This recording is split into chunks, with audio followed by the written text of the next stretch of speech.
का बड़े? उन्ने का देखले बड़ा हई देख। अच्छा जी, बहुत मूड बनावत तारा बड़े। का करी छोटे बिना मूड बनाइले कामे नहीं का चला। बड़े का छोटे? पवन सिंह के गाना सुनला हो? हाँ छोटे आज नहीं होई लखा। कौन गाना? सरिया वाला। सड़िया वाला? हाँ। हाँ तो शुरू कइल जाओ। ना अभी पहले पवन सिंह के डायनल हो जा। तो एगो डायलॉग कह बड़े। चमकौला से होई पावर दोसर के लेके आई हो। ई बात बा। हाँ ई बात बा।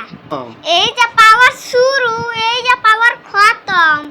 का बात बा, बड़ा शानदार डायलॉग कहला बड़े। तो गाना शुरू कइल जाओ जौन आइल बा पवन सिंह के सड़िया। हाँ शुरू कर ले। अरे हई देख हई सड़िया पता नहीं नजर डलबे बड़े। साड़ी पर से नजर तो हटता नहीं का छोटे। अच्छा ई बात बा। हाँ ई बात बा। तो बड़े ज्यादा मत देखो ना तो कॉपीराइट भी चलाई। अब तो मूड बन गई बा। अच्छा छोटे का बड़े? उन्ने का देखले बड़ा हई देखो जे पवन भैया मूड में आ गई बाड़न। मूड में आ गेल बड़े? हाँ मूड में आ गई बाड़न। अच्छा ई बात बा। हाँ ई बात बा। बहुत मार खइबा बड़े। हई देखो पलक भाभी के नाजुक देहिया बा। अच्छा ई बात बा। हाँ ई बात बा। गजब देखा तारा बड़े। देखो छोटे का बड़े? डांस का मजा लेवल जा।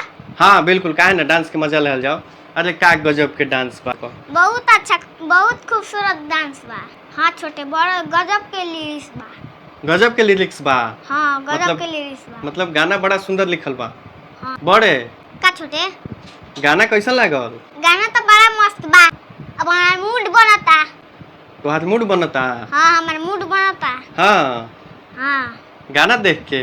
हाँ पलक भाभी तो बहुते डांस करत है। अच्छा तब तो अब चले के चाहिए मूड बने से पहले। हाँ चले के। तब चले के बड़े। पवन सिंह बेटा टाइम लगेगा मूड बनने में। अच्छा जी, बहुत मूड बनावत तारा बड़े। का करी छोटे बिना मूड बनाइले कामे नहीं का चला।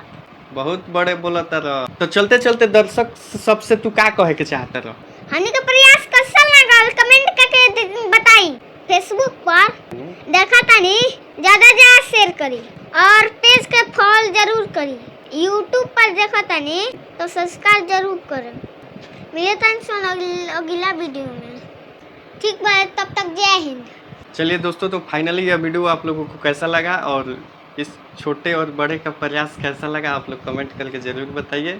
एक प्यारा सा कमेंट। बाकी मिलते हैं अगले वीडियो में, तब तक के लिए धन्यवाद।